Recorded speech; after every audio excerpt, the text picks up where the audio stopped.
RedNationBlogga back with another video. The Houston Rockets blow a 16-point lead in a 3-minute span to lose to the Minnesota Timberwolves 113 to 112. The blown lead doesn't bother me as much. It really doesn't bother me that much.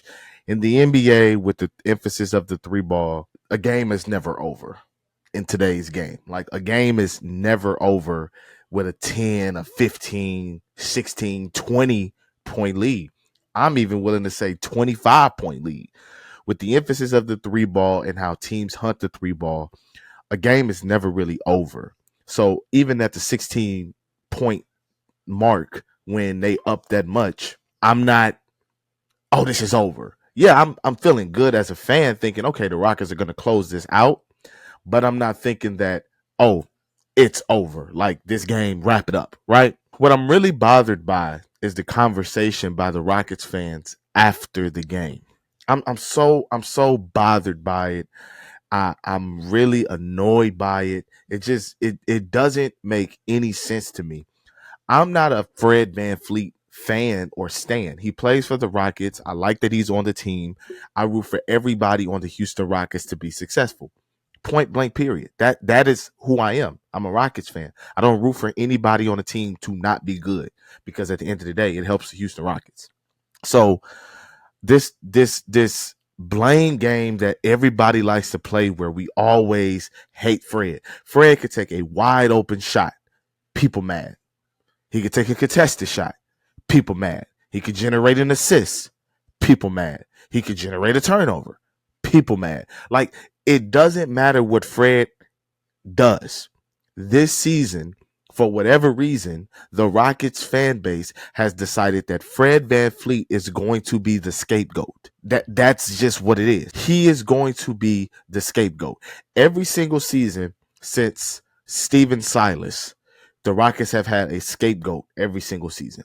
Some deservedly so, some not deservedly so. I think the first year was Daniel Theis. The second year was Christian Wood. The third year was Kevin Porter Jr. Like, it just, the list goes on and on and on and on and on. I just don't understand how we're mad at a guy. I get it. Fred VanVleet is making $40 million. Fred VanVleet's job, I'm going to get into a Fred VanVleet spiel for a little bit. Fred VanVleet's job is done to me. It's done. He came here. The Rockets were one of the worst teams in the NBA for 3 years running. He came here immediately. Houston has an impact on winning. They're one of the best teams in the NBA in terms of turning the ball over. Yeah, the pace is slowed down. Yes, guys have to learn how to play another style of ball that maybe was freer in years prior. But Fred came and impacted winning, as well as Dylan. But we on Fred VanVleet right now. His job is done. You know whose time it is to step up and to take the mantle of the best player on the team or the second best player on the team, and to prove that consistently on a night in and night out basis? The number 2 overall pick from the 2021 draft. That is who's supposed to do this. See, Jalen Green has these games versus the New Orleans Pelicans and the Toronto Raptors where we all lose our minds. Oh my God, he had 31 points, 0 free throws. He's a bucket. That's what we do. That's what we do about Jalen Green. We pop ass every single time he has a good performance versus a bad team. That's what everybody in his fan base does. See, that's why Fred needs to take a back seat. That's why Fred needs to get the ball out of his hands, because Jalen's ready right now. He's not ready. See, I was quiet. I gave him props for the game, but I was quiet. I didn't jump off a cliff. I didn't crash out, because I knew. I said, well, the Rockets got a tough 5-game home stretch coming up that starts with Minnesota. Minnesota has been mediocre this year. They've been up some games. They've been down some games. When they're playing their best, they can play with anybody in the league. And sometimes they can lose to teams that they're not supposed to lose to, or they can just completely collapse when they're in control of a game. They're having chemistry issues right now. They're having personnel issues right now. Everything. Anthony Edwards, after every loss, is making some type of quote that's making its ways through the internet, through social media. Jalen Green versus I'm going to say, competent team.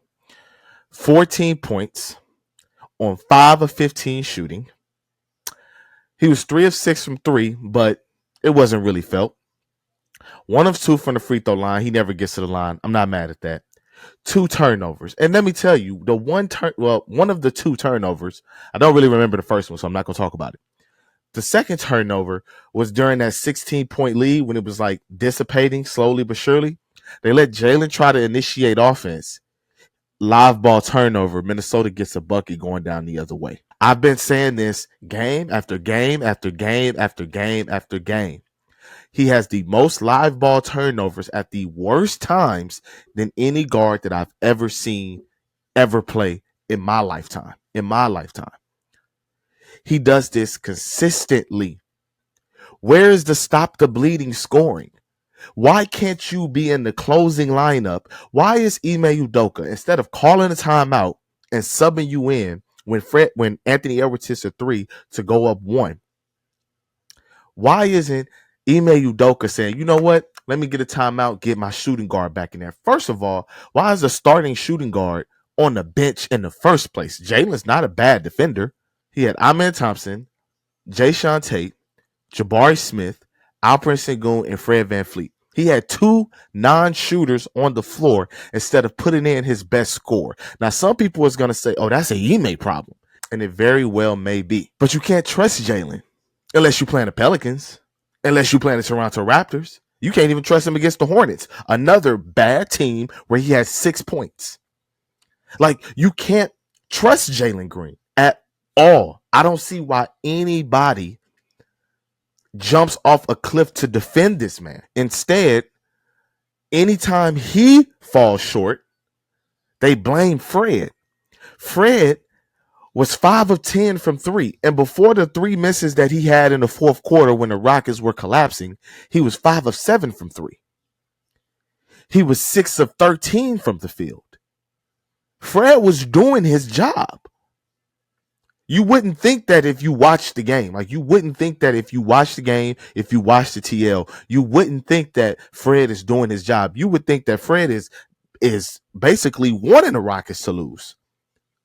If you watch the timeline, if you watch what's being said on social media, within the Rockets fan base, within the Rockets community, I don't know what guys are watching. Jalen is supposed to take the next step. He's the number 2 overall pick. He has every physical tool that you need as a guard, which is why he was drafted number 2 overall. Fred VanVleet was undrafted. He's 30. He's not athletic. His wingspan is small. He made himself into the player that he was supposed to be. He squeezed every single ounce of potential in his game to get to where he is now. Jalen hasn't touched his. Why is Fred need to be Why does Fred need to be flawless and Jalen can just in year 4 after signing an extension, he can just go out there and stink it up? I'm watching the game and I'm just like, bro, like, can you match any of the production? Anthony Edwards struggled tonight, in my opinion. 24 points, 9 of 17 shooting, 4 for 8 for 3. That's what a star guard does. 24 points. He didn't give you 30. He didn't give you 35. He didn't give you 40. He gave you 24 points, 10 more points than Jalen Green on 2 more shots. It's just ridiculous, bro. Like, the rhetoric that goes on around this team is ridiculous. Why does Amen Thompson, who can't shoot, have 20 points and 11 rebounds? Jabari Smith, who struggled shooting, 2 of 8 from 3, had 12 points, came alive late in the game. Alperen Sengun, 38 points, 12 rebounds. Everybody wants to talk about the missed free throws that he had. He was 6 of 10 from the field, from the free throw line. Bro, if you have 38 points on 16 to 25 shooting on the 4-time defensive player of the year, I'm cool with 4 missed free throws, bro. I don't care when they come in the game. You did your job. What did your second best player do? What did the guy that's supposed to be the best perimeter scorer, what did he do? Sengun had 11 more made field goals than Jalen Green. Like, I don't understand what we are doing in this fan base anymore. Everybody's talking about getting Fox, getting this guy, getting that guy. Cool. I'm fine with that. Maybe it will help Jalen. I don't know the future. But I need Jalen to play better now. I need him to play better now. I don't need you to play better when we get De'Aaron Fox. The Rockets have the potential to do something that they are way ahead of schedule of doing. But every single game that Jalen struggles, we yelling at Fred. And when Jalen thrives against a bad team, when Jalen thrives, we mad at Fred still. See, this is why he needs to get out the way, and he may need to cut his minutes. And no. Then I seen a prominent Rockets fan say, Cam Whitmore, he needs to get starters minutes. He needs to, we need to see him with the starters. Huh? Because Cam Whitmore had a good game versus the Hornets, the Raptors, and the Pelicans?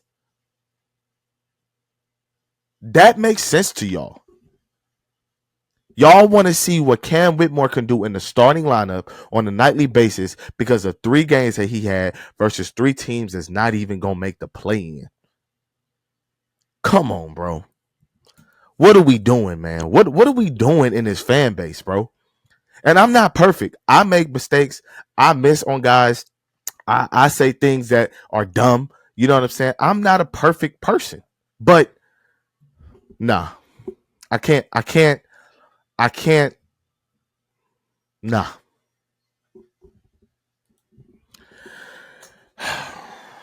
We need Jalen Green to be better. We need Jalen Green to be better versus the good teams, versus the teams that we'll actually see in the playoffs, versus the teams that actually matter in this league. Not versus the Pelicans, not versus the Toronto Raptors, not versus those guys, not versus the Bulls. No, not versus the Nets. No. We need you to be better versus the teams that matter in this league, Jalen. Is that too much to ask for? Am I a bad Rockets fan? Do I dislike Jalen because I'm saying this? I wasn't even going to make a video today. I was supposed to be running around doing errands. But I had to because I came home and I had to. And the barber wasn't in the barbershop, as y'all can see. So it is what it is. As always, y'all, thank you for watching. Let me know what I missed in the comments. Please like and subscribe. RedNationBlogga. Out.